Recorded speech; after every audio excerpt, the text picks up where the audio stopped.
Hi, I'm Lisa with Artist Growth. Artist Growth is a cloud-based software platform used by tour and artist managers to manage tour logistics, finances, merch, and teams. We're here today to provide educational resources for the touring community about best practices provided by other tenured touring professionals.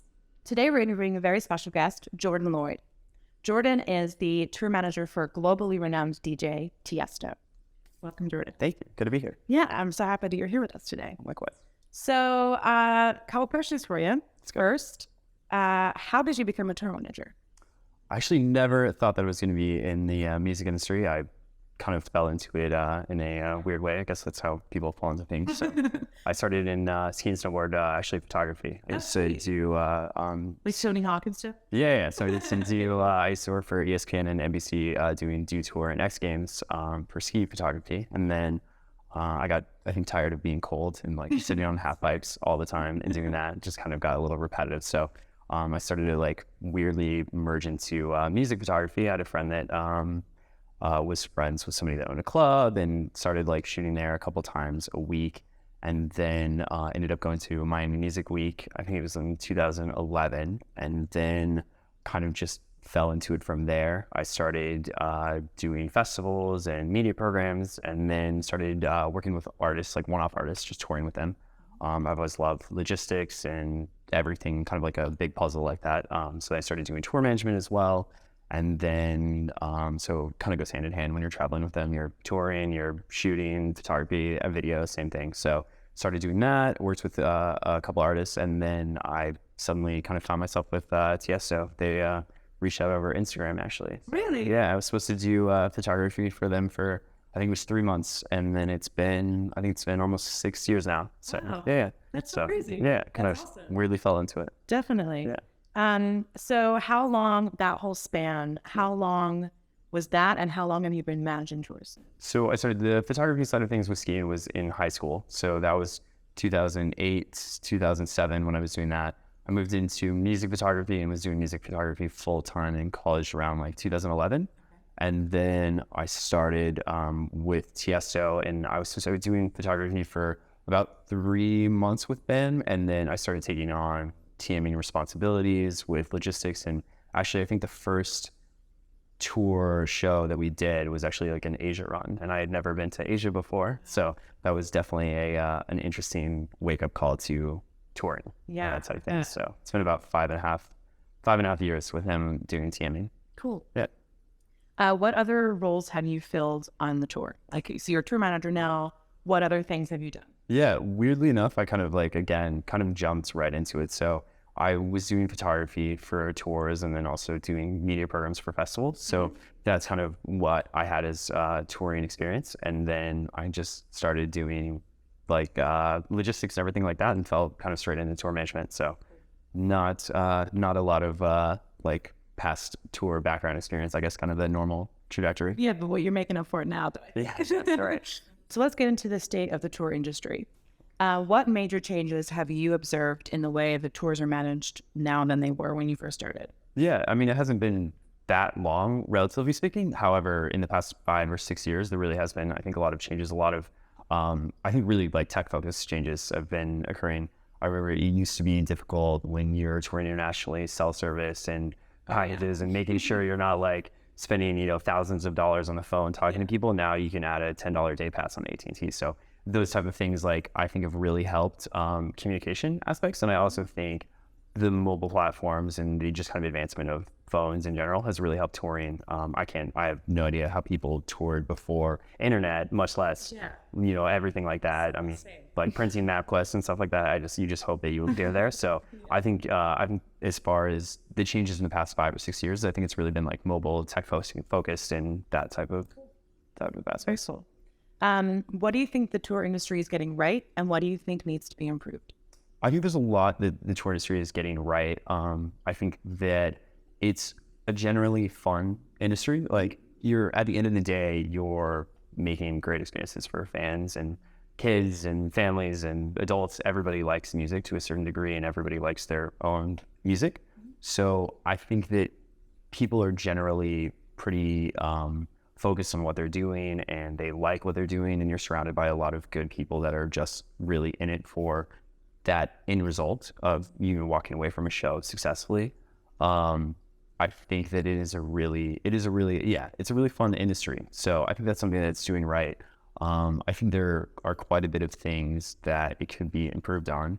That being said, with everything that's fun, it's also very stressful, and it is definitely, yes, and it definitely doesn't lead always to the best work-life balance. So I think those type of aspects of everybody is so driven to get that, perfect end result with a show, with a tour, however you have it done, that a lot of times it's a 24/7 type of thing. So I think with touring, there's a lot of room for people to be able to just slow down for a minute and kind of take some them time, which I think is really important. I've been trying to do that, recently, and it's hard because it's not your schedule. It's somebody else's schedule. It's a tour schedule. It's an artist schedule. So those type of things, I think there's room for improvement to just have a kind of a better balance between everything, between artists and touring people and just kind of the general industry. I understand. That makes a lot of sense. How does technology allow you to be more connected? I think nowadays it's the only way to be connected. Yeah. So thankfully for us as touring, it really allows you to communicate across oceans, time zones. Nothing really matters. Everybody's a phone call away. Yeah. So I think technology these days has really helped with. We use FaceTime audio a lot. We cut down on costs. We use WhatsApp a ton. We use Artist Growth for all of our touring logistics, everything like that. So I think there's a lot of platforms that people are able to utilize nowadays to be connected, whether or not you're in the same state, the same country, or wherever you are. It really doesn't matter these days. Yeah, especially with different time zones and stuff. Totally. So people are just like, call, hey, Mom. Yeah, exactly. Yeah, my parents are much happier with the cell phone plans these days. So I think it's also interesting with that. We have our production managers based in Brazil. We have our visual girl is based in California. We have team members that are based in Europe, and we have people in Asia as well. So it is very all over the place. So those type of communication methods are really helpful. Definitely. Yeah. Let's talk about how you prepare for a tour. Yeah. What is your starting and ending process when you're advancing shows? Yeah. I think the biggest thing just with the start and end is being surrounded by a great team. So that's something we're super lucky. We have a great tour coordinator. Myself, we have great agent management team, everything like that. So those type of aspects are really helpful because everybody plays a very important role in what they do. So for us, when we're specifically looking at shows and everything, and our setup is a little bit different, I think a lot of larger pop artists and things like that have tours. You go out, you do your 3-month tour, and then you're off. As a DJ or electronic music, we're just perpetually touring. So we've 200 shows a year, 175 shows a year. So it's hard. We don't really prepare for tours. We prepare for shows. But what we try and do is just always be very on top of it, very ahead of it. We get all of our flights, our ground, hotels, all of those details. We work on sorting out as quickly as possible and as efficiently as possible, and making sure that you're just way ahead of things. I think is something that that's just kind of our goal. You never want to be last minute on travel stuff because everyone, it's like flying home for the holidays. It's like times that by, you have 7 people traveling and you have to make a show. So I think those things are important. And our end goals are also that it's similar in a sense of we just want to make sure that what we're doing is the best that we're doing. So we like to debrief after shows. We'll be like, this is what we like, this is what we don't like. Yeah, exactly. We filmed a lot of our shows from front of house. So we'll just have a static camera.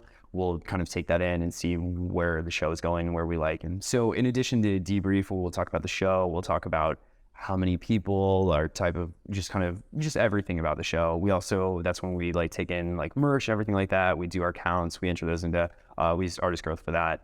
Keep everything focused and organized. So we're able to reference that back for future shows and future locations, just like we would with every other kind of tour data. So it's just kind of almost like a analysis of what our show was or how that kind of segment of touring was, and then moving forward from there. So in addition to that, what are your resources and tools that you use when you're preparing for a show? Totally. So our resources and tools that we use every single day, we live on WhatsApp, we live on Artist Growth, and we live on email and phone calls. So will you share some of that stuff? Let's do it. Awesome. So some of the tools that we use day to day, day in and day out for our touring, the first one being Artist Growth. We use this as our core platform for basically all communication that's touring related, has to do with flights, hotels, ground, hotel pickup times, confirmation numbers, hotel check-in times, basically everything that's logistics related.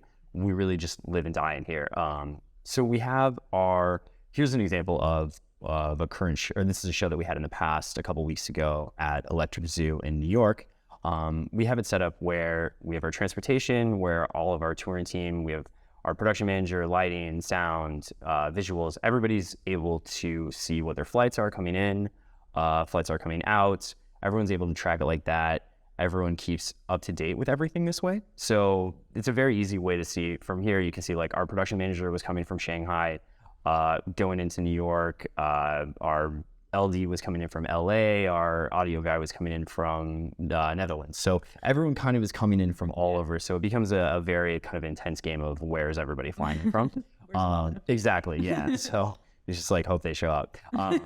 But so that's kind of the sense of like our travel and coming. Then we're able to have, here's our hotel. So we go back up here. Everybody's able to see their check-in times, the check-in dates, confirmation numbers. It makes it really easy to just be able to just kind of see what's going on with everything. And then we also have our programming time and our sound check time. Our production manager's on here, so he's able to just pop in when he confirms timings. Here's when it is. Here's our hotel pickup time for our crew, and everybody it's a central way to have it.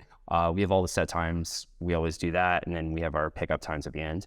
It's nice because we have everybody have push notifications on their phone. Nice. Nowadays, everybody has everything on their phone. So that way, when everything's changed or anything changes, everyone just gets a notification, log on. That way you just cut down on emails or back and forth or everything like that. Because when you're doing, pickup times change, like you could change 3 times in one day. So you just have it like there. Everybody looks at it. They know where they're going. It makes it really easy. So that's how we have things set up from a show perspective. From a guest list perspective, everyone's always interested in how this is handled. Everyone's does things very differently, and this is kind of a system that I've come up with. It is the easiest thing for just handling the demand of everything. People will send you a guest list request on WhatsApp. They'll send you a text message, an email. They'll call you. Keeping track of all that. So what I did is I just built a short link for that's just a static URL. I'm not going to give you the static URL because we're going to get a whole bunch of random guest list requests. However, anybody can make whatever static URL they want. And this is actually built through Typeform, which is super helpful. I just customized something where you have the requester's info, their name, their email, because that way you know who it's coming from. And then all you has the dates, the shows, the names and accreditation level, and then any notes. So what's nice is this comes through, goes through into a Google Drive document. I get an email knowing that something goes in. And then what I do is I take all of this, and then 2 to 3 days out from a show, what I'll do is I'll throw it into Artist Growth, where I'm able to just that's where we really kind of handle everything and submit it, because we can export a PDF. We have all of our custom setups for levels of accreditation and everything like that. It becomes an easy way to generate just a list to be able to, send over to the promoter, artist liaison team, everything like that. We're able to add everybody in here, accreditation level, and it makes it really easy. And then everybody that's actually on our team just submits requests through the app, since you just get a notification. It makes it super easy. And then everybody external uses Typeform because it's just the easiest way to clean it up. So if somebody asks for a guest list, I just send them the URL, and you should know that. Exactly, yeah. And you're like, you only send it to them 100 times. So yeah, that's how we have that. Our core form of communication, we live on WhatsApp. So we have a WhatsApp group for all of our touring crew. And then basically what I do is I just build a WhatsApp group for every single show that we have. It has ground, everything like that, your artist liaison. It makes it really helpful to just keep track and communicate with people externally. So that's the setup there. It also keeps all your historical data too from all those concerts. Totally. And all my friends think I'm like psycho. I never delete text messages, I never delete emails, and I never delete WhatsApp threads, because 4 years down the line, you're like working with the same person, you can reference the conversation of what you had. So it's a good yeah, it makes it helpful. So those are the core tech related things that we use day to day to just keep everything. We use everybody lives on their calendar. Here's like an example of our. Oh my gosh. Yeah, it's a legit intense. So we have, here's an example of September. This ingests all of the flights that we have, so you can easily be like, oh, here's a Denver to Las Vegas flight. Here's all the info. The other thing that we use, and our touring team loves this as a form of communication, but we have it set up for the artist growth integration for the iCal. This goes through, everyone's able to see here. Actually, a lot of our team checks this just as regularly as anything else because I know a lot of people are very calendar focused. Yeah. So we have this set up. It shows all the flights, confirmation numbers, check-in dates, everything like that. And it makes it easy to kind of give you like an overview of your schedule. So we have everything just kind of laid out like that. Yeah. So you have some like cross-referencing from platforms, but it's working for your team, obviously. Exactly. Exactly. It's really cool. Yeah. So now let's talk about when you're on the road. Run us through a typical day, week, month for what your tours look like as the tour manager for Tiësto. Gotcha. So yeah, we definitely break things down, compartmentalize. Looking things at a month gets scary.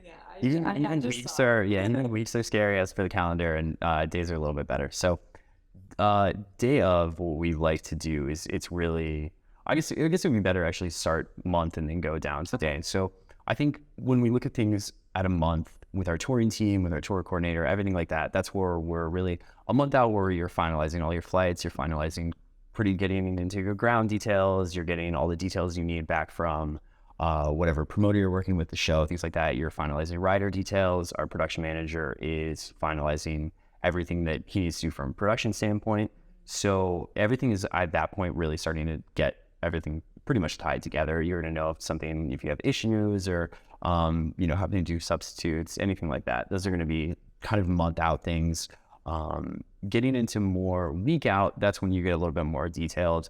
I'm a huge proponent of starting group chats with whoever you're working with. So I'm going to start, group chats are life. Yeah. So you can send animated GIFs, whatever you want, they're life. Yeah. So what we do is I usually will have myself and I'll have our production manager in a group chat, and then we'll have either the artist liaison, the promoter, or whoever's like kind of that direct contact. And then we'll also have our ground contact, and then we'll have our production contact. So that way the core, everybody's kind of in one chat, everybody's able to talk through things, because it's very easy to have everything sorted by email, and then you suddenly find as you get closer and closer that like everything might be out the window, or there's last minute things like that. So we're a week out is where we're really kind of like finalizing out all those, like just checking in with people, making sure everything's there. Everybody like on our team loves to just double check and triple check. And I think it's a good work. You have to do it. Yeah. If you just show up and you assume that it's right, you will always be disappointed. So exactly, that's our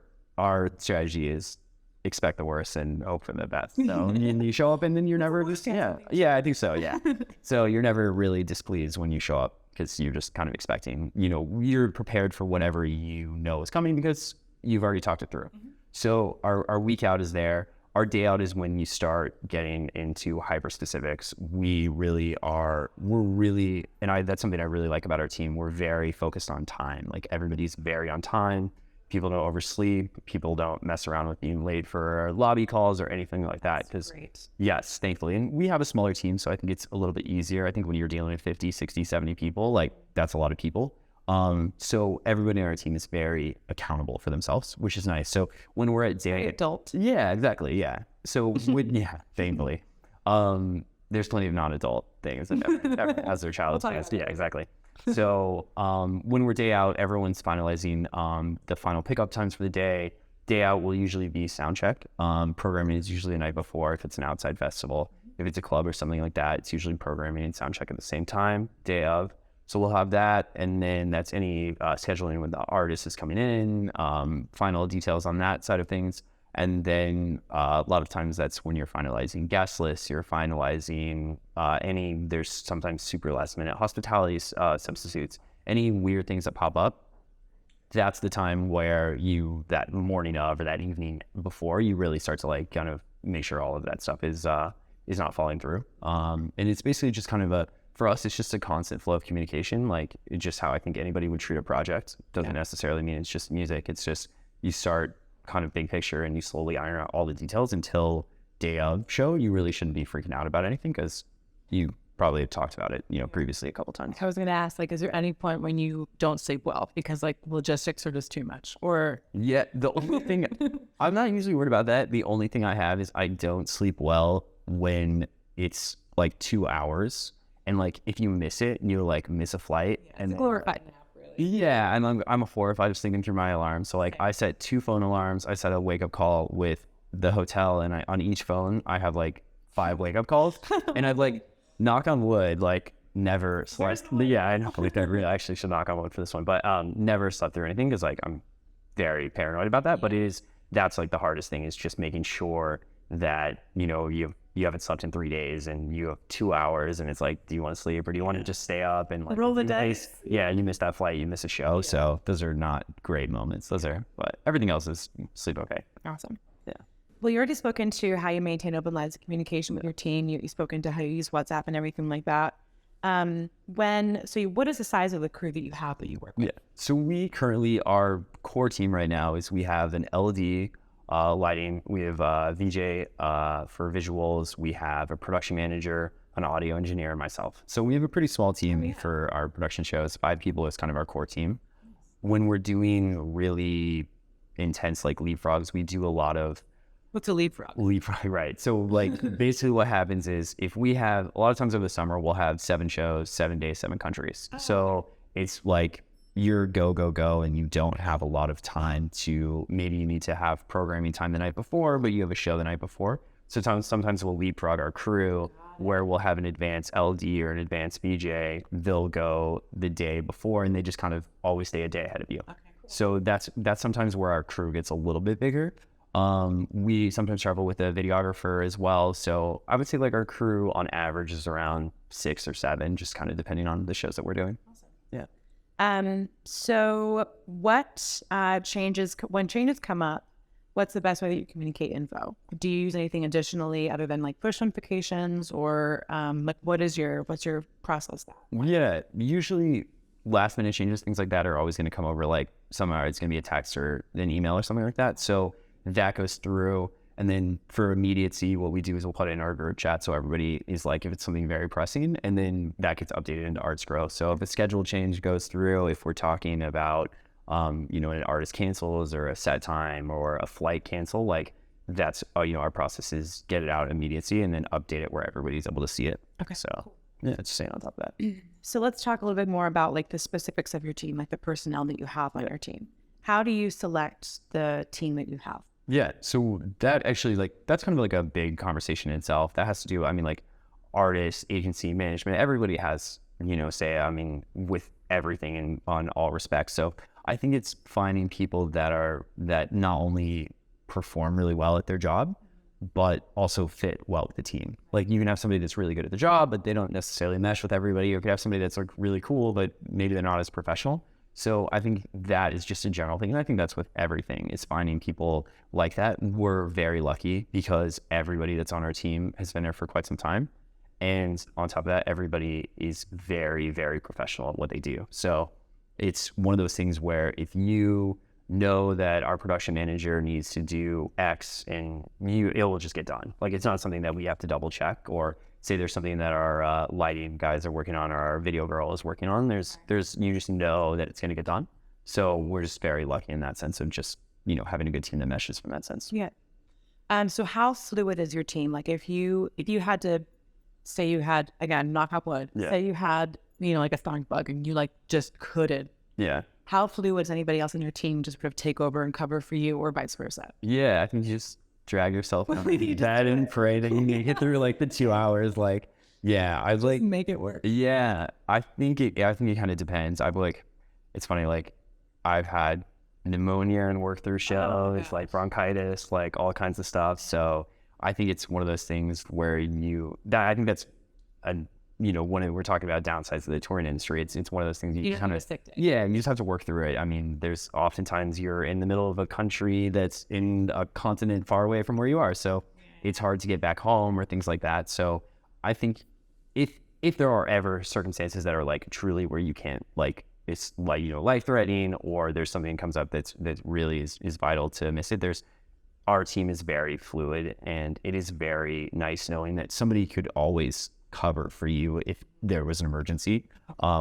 Everybody on our team, again, is very talented at multiple things, so that's always nice. Going, like, if you have a longer term projection, or there's somebody that knows they can't make something, that's where we look to find a substitute, or we have somebody else fly in or things like that. So that's a little bit better. But for like the immediacy of it is like an emergency, most people on our team would be able to cover either others' jobs, or we'll be at a festival where we know a ton of people and would be able to kind of grab a team member from another team if we had to. Oh, so yeah, because it's a music industry is weird because it's a massive industry, but at the same time, it's very small. So everybody in the video world knows each other. Everybody in the audio world knows each other. So it's like, that's always nice that everybody is friends to a certain extent, where you just know that if something happened, you could, at a festival or things like that, pull people from other teams.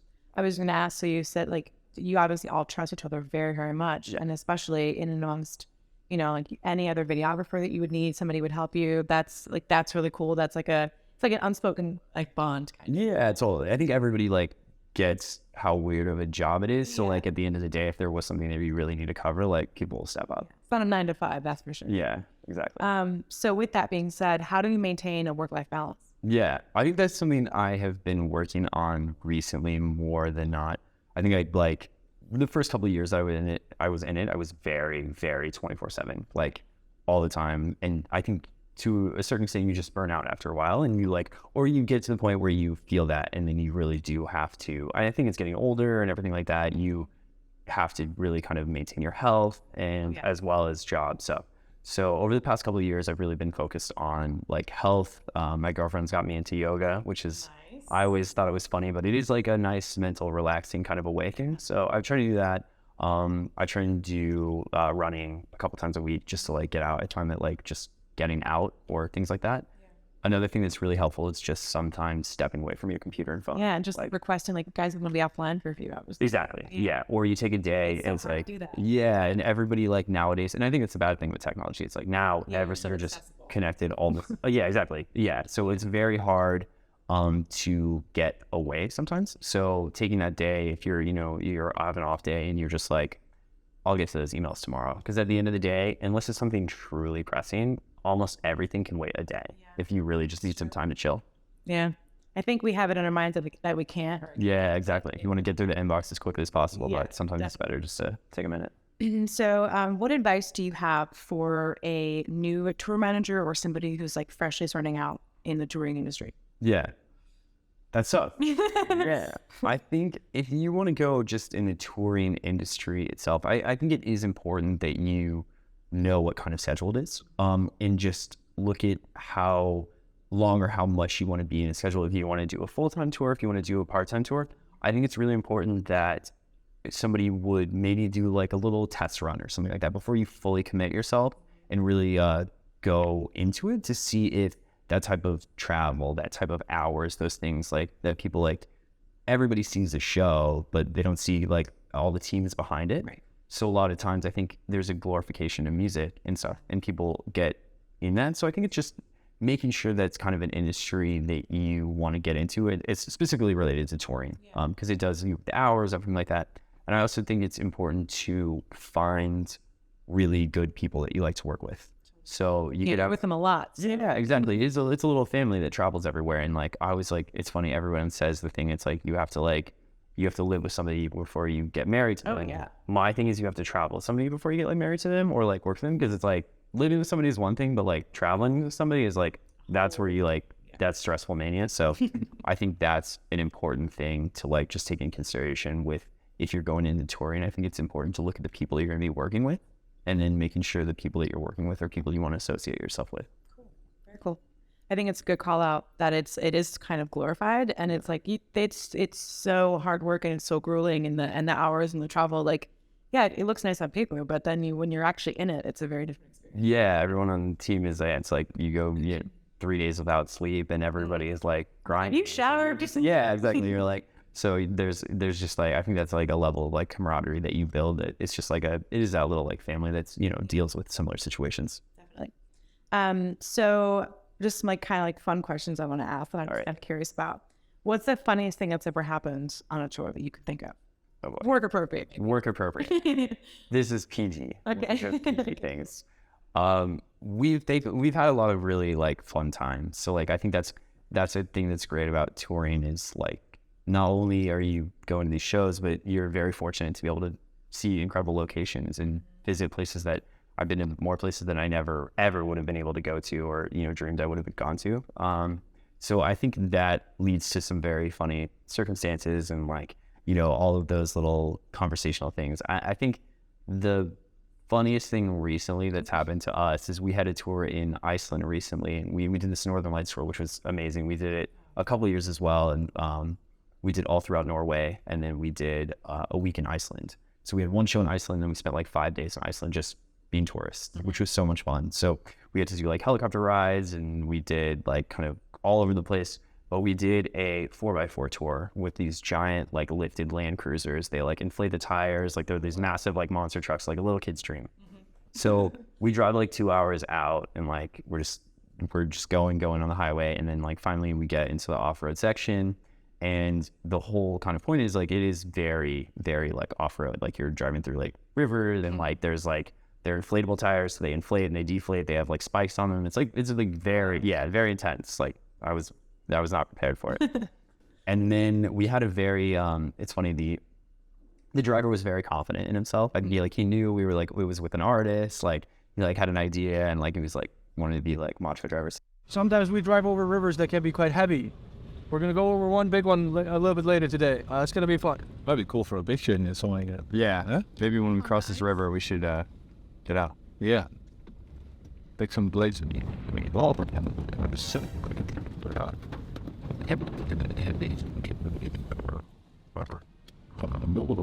back. David, the fake out.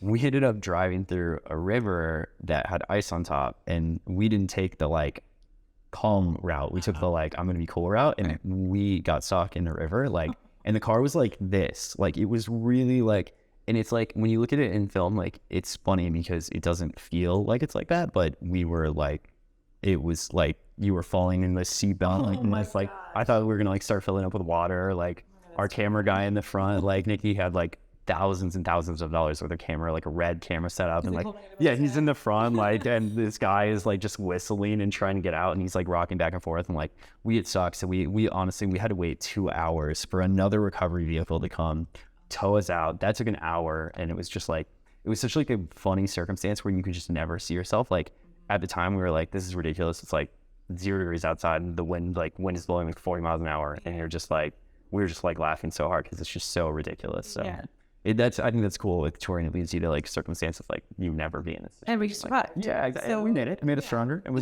got some great footage out of it. So cool. It was all good. Yeah, it was all good. And then what was the most MacGyver like thing you've ever like had to do and totally pulled off? That's a tough question as well. I don't know. There's so many. I think the whole thing of touring and being in touring is like just being MacGyver in itself. So it's like I think our production manager has done some like crazy stuff, especially when it comes to like when you like getting things together that shouldn't like work, or like you're given a situation and you just have like nothing and you build something out of it. So like I think there's so many just different circumstances of just being MacGyver is just an important thing to have. Just almost like a skill set. Yeah, exactly. Like everybody on our team has their like MacGyver in their DNA to like you fix certain like circumstances that you didn't think would ever come up, and you just kind of use everything else. So I think it's hard to like come up with like one epic moment. I think it's just like that's just touring in general. It's just figuring out problems.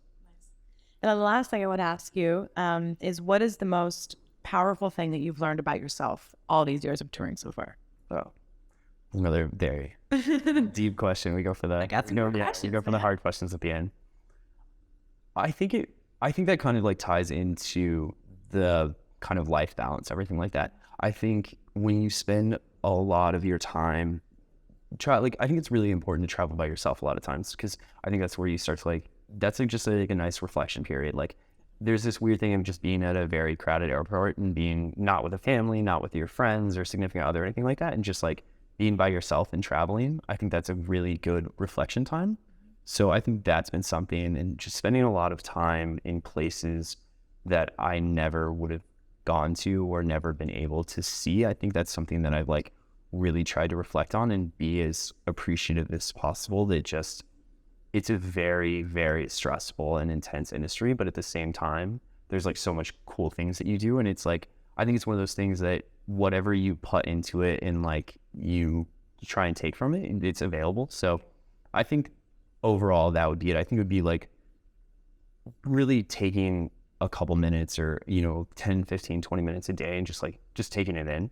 I think that's something that I've like really like. Just like practicing gratitude, kind of. Yeah, exactly. Look where I am right now. Yeah, exactly. Those little things where it's like you're able to share a story where you like, it's 3 a.m. and you're watching the Northern Lights in Iceland with a friend. Like those type of things are like, yeah, it's like those things like really hit you. So I think it's just for me, it's like something that I've really taken away with like touring itself is just being like appreciative for the touring itself and really like getting the most out of that. Just like as a growing experience, just kind of whatever you do in the future is great, but taking that as just a foundational base, I think is really important. Well, I want to say thank you so much for being here and sharing your stories, and just, like keep doing what you're doing because it's making a difference. So Awesome. Thank you for having me. thank you very much.